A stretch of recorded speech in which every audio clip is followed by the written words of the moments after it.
주의 많은 자녀들이 마음속 어딘가에 품고 있는 소원 중에 하나가 있는데, 그것은 바로 주님을 마음 깊이 묵상하는 것입니다.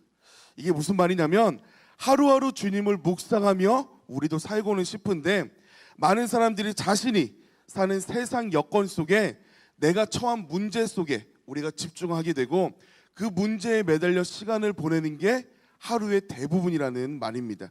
이런 형편들 때문에 주의 자녀들이 언제나 자신의 문제를 놓고 씨름하고, 삶의 축복과 자녀에 대한 복을 구하는 일에 대해 더 많은 관심을 구하며 살아갑니다. 예수님을 믿더라도 많은 사람들이 그렇게 살아가고 있습니다. 내일부터 고난주간이 시작되는데, 이 사순절이라고 하는 기간은 365일 중에 40일을 특별히 구별해서 예수 그리스도의 십자가의 사랑을 묵상하고 기도하는 우리가 이 기간입니다. 오늘 말씀을 통하여서 예수님의 십자가를 붙들고 살아갈 수 있는 은혜가 우리 모두에게 풍성히 임하기를 주님의 이름으로 축원합니다. 오늘 본문 말씀을 보면 예수님께서 십자가를 누구 때문에 지셨고, 또 누가 그 십자가를 붙들어야 하는지 분명하게 나와 있습니다. 본문 말씀을 읽을 텐데, 이번에 읽을 때는 내가와 나를, 이 구절을 강조하며 읽겠습니다. 갈라디아서 2장 20절 말씀 함께 읽겠습니다. 내가 그리스도와 함께 십자가에 못 박혔나니 그런즉 이제는 내가 산 것이 아니요 오직 내 안에 그리스도께서 사신 것이라. 이제 내가 육체 가운데 사는 것은 나를 사랑하사 나를 위하여 자기 몸을 버리신 하나님의 아들을 믿는 믿음 안에서 사는 것이라. 아멘. 레위기서를 보면 그 당시에 죄를 지은 사람들은 그 죄를 용서받기 위해서 제사를 드렸습니다. 예수님께서 우리의 속죄제물이 되사 십자가를 지시고 돌아가시기 이전까지는 그게 하나님과 교통할 수 있는 유일한 방법이었습니다. 우리가 마음으로 안 좋은 생각을 했거나 살면서 하나님의 말씀에 어긋나는 죄를 지었거나 예배를 드리지 않고 주님의 시간을 도적질했다던가 죄를 지으면 죄사함을 얻기 위해서 우리가 하나님께 나아갔습니다. 우리가 알듯이 죄의 삭은 사망이요 피 흘림이 없은즉 죄사함은 없습니다. 구약시대에도 마찬가지였어요. 그래서 레위기에 번제에 대해서 많은 말씀들이 나옵니다. 번제, 소제, 화목제, 속건제, 많은 제사의 방법들이 나오는데, 그중에 레위기 1장을 보면 번제에 대한 말씀이 나옵니다. 간단하게 요약해서 설명드리면, 이 번제의 방법은 가장 먼저 흠이 없는 동물을 회막으로 가지고 나옵니다. 그리고 그 제물에게, 그 동물에게 내 모든 죄를 전가시키는 안수를 합니다. 그리고 그 제물을 죽이고 피를 전부 쏟아냅니다. 그리고 죽은 동물의 가죽을 벗기고 마디마디를 전부 잘라내서 각을 뜹니다. 그리고 마지막으로 제사장이 그 제물을 불에 태웁니다. 그 태우는 연기를 흠양하여 주사 하나님께서 연락받는 그런 방식이 제사의 방식이었습니다. 들어보면 구약시대의 제사장들은 어떻게 이런 일들을 매일매일 했나 싶을 정도로 너무나 힘든 일이라고 생각할 수 있습니다. 그런데 여기서 흥미로운 사실은 이 여러 단계 중에서 마지막에 태우는 것을 제외하고 모든 단계를 행해야 되는 주체는 제사장이 아니라 바로 나 자신이었습니다. 제사장이나 레위인이 옆에서 전부 대신해 주는 게 아니라 모든 것을 지금 죄 씻음을 받기 원하는 내가 담당했다는 말씀입니다. 내가 제물을 가져오고 내가 제물을 죽이고 가죽을 벗기고 마디마디를 잘라냅니다. 그리고 온 몸에는 그 짐승이 쏟아낸 피와 배설물들이 내 몸에 묻어 있습니다. 주위에는 가죽과 뼈 조각들로 어지럽혀 있는 모습이 그 당시의 회막의 모습이었습니다. 그런데 이 상황과는 전혀 어울리지 않는 구절이 레위기 1장 9절에 나옵니다. 함께 보겠습니다. 레위기 1장 9절 함께 읽겠습니다. 그 내장과 정갱이를 물로 씻을 것이요 제사장은 그 전부를 단 위에 불살라 번제를 삼을지니 이는 화제라 여호와께 향기로운 냄새니라. 아멘. 지금 우리가 생각하기에는 잔인하고 감당하기 어려운 이 상황을 하나님께서는 받으시기에 향기롭다고 말씀하시는 것입니다. 그런데 하나님은 짐승의 죽음에 기뻐하시는 분이 아닙니다. 왜냐?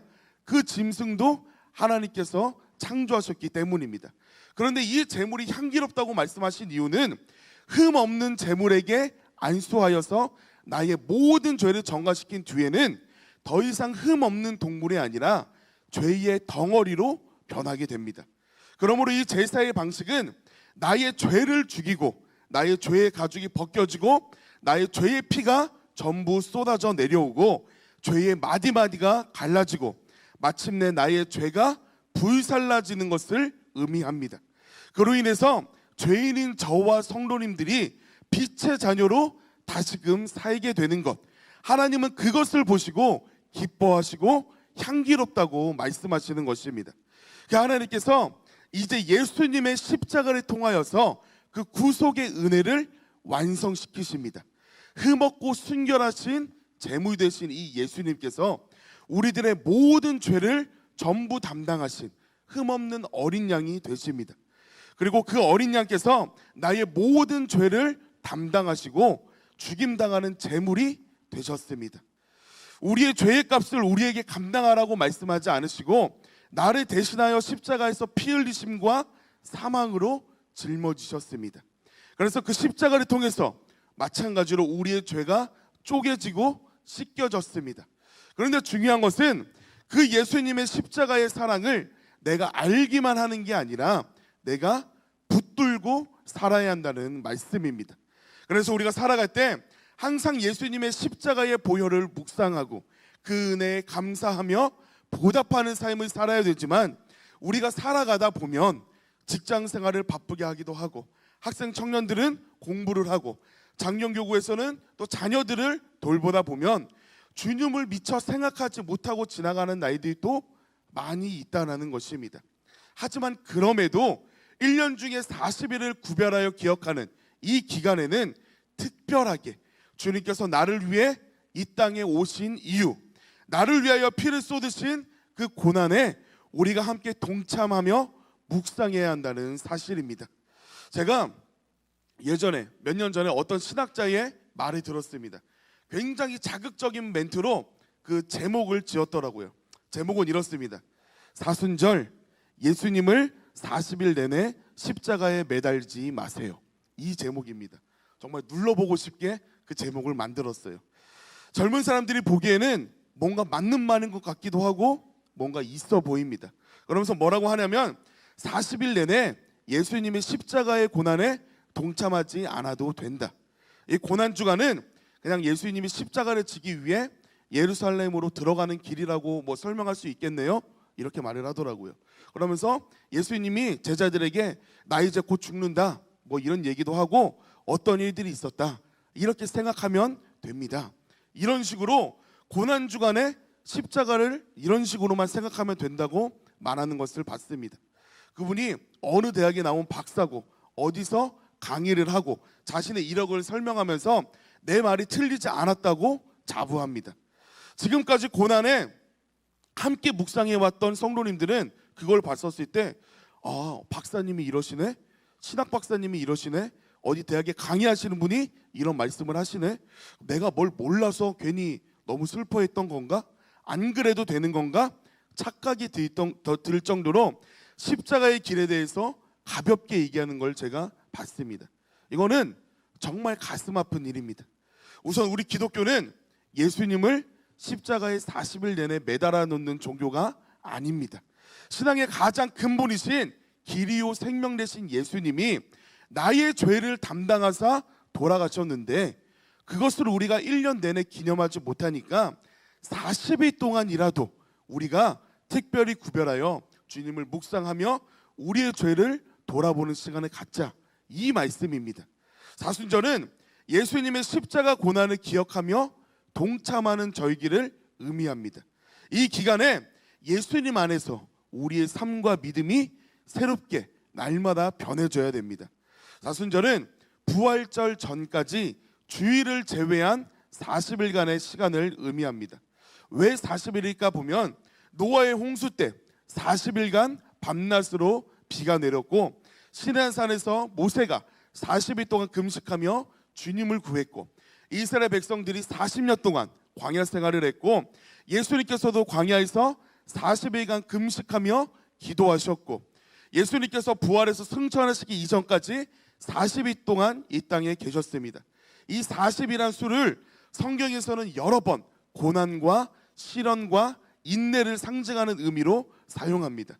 그래서 이 기간에는 특별히 나와 내 삶을 조금은 내려놓고 오직 예수님을 묵상하며 기도로 하나님과 더 가까워지는 시간을 우리가 갖고, 금식을 하기도 하면서 자신의 죄를 돌아보고 회개의 시간을 갖는 것입니다. 이 사순절 기간을 통해서 우리가 회개와 금식을 하기도 하고, 내 욕심을 내려놓고 절제하면서 내 안에 영적으로 불필요한 것들을 하나하나 제거하며 시간을 보냅니다. 그래서 점점 내 안에 나의 생각은 사라지고 주님이 거하시게 될 때 사순절의 진정한 의미가 내 안에 이루어지게 되는 것입니다. 이렇게 십자가를 붙드는 삶이 될 때 나의 죄를 사하시고 나의 삶을 구원하신 그 하나님의 놀라운 은혜를 우리가 하루가 다르게 경험하게 되는 것입니다. 하나님께서는 성경을 통해서 말씀하시는 것 중에 믿는 사람들에게 가장 큰 은혜가 무엇인지 말씀하십니다. 그것은 바로 예수님으로 인하여 우리가 구원의 은혜를 입은 게 가장 큰 은혜라고 말씀하십니다. 우리가 예수님으로 인해 구원받지 못한다면 이 땅에서 내가 아파트 사는 거, 집 사는 거, 사업이 잘 되는 거, 자녀가 좋은 대학 가는 거 무슨 소용이 있겠냐는 것입니다. 그런데 안타까운 건 이 본질이 언제부턴가 세상의 축복에 묻혀서 흐려지고 있다는 사실입니다. 내가 구원받는 거를 생각했었을 때는 내가 교회 오래 다녔으니까 구원받는 건 당연한 거고, 이제 나에게 가장 큰 은혜는 내 직장, 나의 꿈, 나의 자녀, 세상 즐거움, 이 세상의 것들로 삶의 축복이 결정된다는 것입니다. 그러나 분명히 알아야 될 것은 세상의 축복이나 세상에서의 즐거움들은 살아갈 때마다 하나님께서 응답하시는 하나님의 은혜 중에 하나일 뿐이라는 것입니다. 십자가의 은혜, 구원의 은혜가 본질이라는 것을 우리가 잊고 살아서는 안 됩니다. 그래서 세상의 것들이 기준 삼아 바라보면서 내가 복을 받았고 내가 복을 못 받았고 계산하면서 따지는 게 아니라 하나님으로 인해 주의 자녀가 됐음을 기억하며 범사에 감사함으로 살아가는 모든 성도님들 되시기를 주님의 이름으로 축원합니다. 아멘. 그렇다면 십자가는 내가 언제 붙들어야 하느냐? 바로 지금입니다. 오늘 본문 갈라디아서 2장 20절 다시 한번 읽겠습니다. 본문 말씀 함께 읽겠습니다. 내가 그리스도와 함께 십자가에 못 박혔나니 그런즉 이제는 내가 산 것이 아니요 오직 내 안에 그리스도께서 사신 것이라. 이제 내가 육체 가운데 사는 것은 나를 사랑하사 나를 위하여 자기 몸을 버리신 하나님의 아들을 믿는 믿음 안에서 사는 것이라. 아멘. 그런즉 이제는 내가 산 것이 아니요 이제 내가 사는 이유는 하면서 말씀합니다. 여기서 이제라는 말씀은 지금 이제로부터 하는 말씀입니다. 지금 내가 십자가를 보는데 만약에 내 안에 감격과 감동이 없다면 내가 이제는 완전해져서 더 이상 용서받을 죄가 없어서 아무런 감동이 없는 게 아닙니다. 가슴 아프지만 예수님을 향한 사랑이 처음 그때보다 식었고 구원의 은혜가 식어졌기 때문에 십자가를 보더라도 내 안에 뭉클한 감동이 점점 약해지는 것입니다. 예수님의 첫사랑을 경험했던 그때보다 우리에게는 오히려 지금 더 예수님의 십자가가 더 필요할 수도 있습니다. 대부분 많은 사람들이 주님을 향한 첫사랑을 경험했던 그때보다 지금 욕심도 더 많아지고 내려놓을 수 없게 된 것도 그때보다 더 많아졌을 수도 있습니다. 그리고 우리가 살아가면서 마음과 생각으로 또는 입술과 행동으로 지은 죄들은 더 많아졌는데 내가 과거의 십자가에만 머물러서 지금의 나는 바로 보지 못하고 있지는 않은가. 오늘 말씀의 거울 앞에서 우리가 스스로를 돌아보아야 할 줄 믿습니다. 하나님의 관심은 우리의 죄 씻음에 있습니다. 이 땅에서 우리가 아무리 잘 살고 잘 누리며 살아도 결국에는 내 안에 죄의 문제가 해결되지 않으면 하나님 나라에 들어갈 수 없기 때문입니다. 지금은 나의 죄와 십자가의 은혜를 묵상하는 사순절 기간이고 내일부터는 고난 주간이 시작된다고 말씀드렸습니다. 주님 앞에 신실했던 십자가의 사랑이 충만했던 과거가 아니라 바로 지금 십자가를 기억하며 주님의 사랑 안에 거하는 믿음이 충만히 임하기를 주님의 이름으로 축원합니다. 아멘. 그렇다면 십자가를 붙들기 위해서 우리는 어떻게 행해야 되느냐 하면 첫 번째로는 버려야 됩니다. 예수님의 진정한 사랑에 힘입어 십자가를 붙들기 위해서는 기존에 내 안에 가득 차 있던 나를 하나하나 내려놓고 버리는 작업이 먼저 되어야 합니다. 마태복음 19장을 보면 예수님에게 한 부자 청년이 나와왔습니다. 그리고 이 청년은 예수님에게 자신은 하나님의 모든 말씀을 다 지켰다고 자부하며 말합니다. 그러면서 그 청년은 거들먹거리면서 예수님에게 말하는 거예요. 아직도 자기에게 무엇이 부족하냐고 나에게 말해보라고 예수님에게 묻습니다. 그때 예수님께서 뭐라고 말씀하시는지 그리고 그 청년이 어떻게 행했는지 마태복음 19장 21절 2절 말씀 함께 보겠습니다. 함께 읽겠습니다. 예수께서 가라사대 내가 운전하고자 할진대 가서 내 소유를 팔아 가난한 자들을 주라. 그리하면 하늘에서 보화가 내게 있으리라. 그리고 와서 나를 쫓으라 하시니 그 청년이 재물이 많음으로 이 말씀을 듣고 근심하며 가니라. 아멘. 가지고 있는 소유를 팔아 가난한 자들에게 베풀라고 하셨는데 자신의 재물이 많음으로 근심하며 돌아갑니다. 예수님은 가진 소유를 팔아서 가난한 자를 도우라고만 말씀하신 게 아닙니다. 가지고 있던 것들을 내려놓고 나를 따르라. 나를 따를 때에 하늘의 보화로 채워주신다는 축복의 말씀도 함께 하셨지만 당장 내 눈앞에 보이는 것들에 대한 마음이 더 커서 하늘의 것을 바라보지 못하고 자신의 재물을 내려놓지 못했습니다.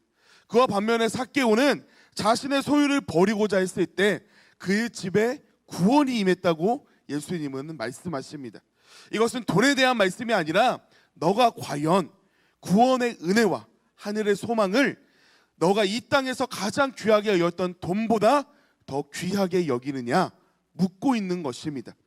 한평생 내가 제일이라고 생각했던 그것을 내려놓고 십자가를 붙잡으라는 이 예수님의 영생의 말씀이 이 땅에서의 꿈과 내가 가진 것보다 오히려 더 작게 여겨진다면 주님의 말씀을 듣고도 마음이 무거워져 근심하며 돌아갔던 청년과 우리가 별반 다르지 않다는 것입니다.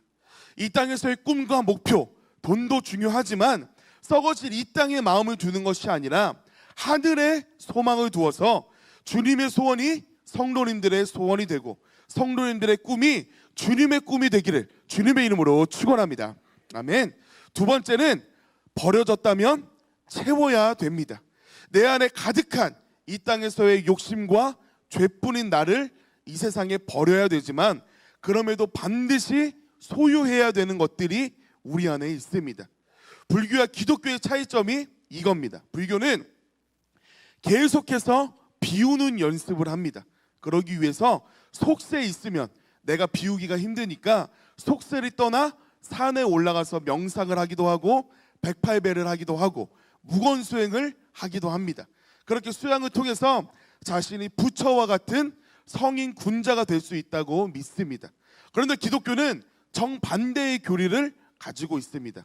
그게 무엇이냐면 죄와 허물은 버리되 채움과 충만함의 진리를 얻으라고 끊임없이 말씀하십니다. 우리가 말씀을 보면 성령의 충만함을 받으라, 복음으로 채우라, 은혜 위에 은혜를 더하라, 계속해서 채우고 충만하라고 말씀하십니다. 다 비워놓고 아무것도 없는 껍데기로 살라는 말씀이 아니라 주님으로 인하여 충만하여지는 것이 바로 우리의 믿음의 사람인 줄 믿습니다. 그것이 바로 오늘 말씀입니다. 이제 내가 산 것이 아니요 오직 내 안에 그리스도께서 사신 것이라. 나를 비웠다면 다른 무언가로 채워야 되는데 주님이 내 안에 임재하시기를 구해야 한다는 말씀입니다. 그 중에서 오늘은 우리 안에 주님의 사랑으로 채워져야 합니다. 우리가 직장도 내가 하고 싶은 것도 내 안의 목표와 꿈도 모두 중요합니다. 하나님께서 주신 이 주어진 삶을 열심히 살아야 됩니다. 하지만 그것이 예수님의 십자가 사랑 위에 있어서는 안 된다는 것입니다. 십자가의 사랑, 구원의 은혜를 내가 잃어버리게 된다면 하나님께서 물질의 복을 주셨더니 돈이 하나님보다 더 귀해집니다. 기도에서 직장의 복을 주셨더니 바쁘다고 주님께 나아오지를 못합니다. 하나님께서 자녀를 선물로 주셨더니 그로 인해 받은 사명을 내려놓게 됩니다. 세상 즐거움 속에 구원의 즐거움을 잃어버리고 예배의 감격을 점점 잃어버리게 됩니다. 주님을 믿고 따를 때 주시는 이 축복들로 인해서 내 신앙과 내 믿음의 가치관이 변해선 안 된다는 말씀입니다. 나는 죽고 그리스도로 사는 우리들은 내가 왜 창조되었는지, 내가 어떤 목적을 가지고 살아가는지, 나에게 어떤 사명이 있어서 우리 교회로 나를 인도하셨는지 늘 기억하며 가슴에 새기고 살아야 됩니다. 그래서 이번 고난주간을 우리가 지나갈 때 올해도 다시 돌아온 고난주간이 아니라 내 자아와 내 마음과 생각, 이 땅에서의 만족과 유익들은 내려놓고 십자가를 붙들고 주님을 마음 깊이 내가 묵상하고 살아간다면 신실하고 충만했던 과거가 아니라 바로 지금 주님으로 인하여 충만하고 새로운 삶을 살게 될 줄 믿습니다. 아멘. 내 안에 나는 죽고 그리스도로만 살게 된다면 주님과의 동행이 나에게 행복한 동행이 됩니다. 그래서 나는 그저 행복하게 하루하루 살아갈 뿐인데 우리의 영혼의 잘됨을 보시고 내가 소원하는 모든 것들을 주님께서는 예비해 놓으십니다. 이 사순절 기간을 통하여서 내 영혼과 인생이 바뀌는 우리 대망의 모든 성도님들 되시기를 주님의 이름으로 축원합니다.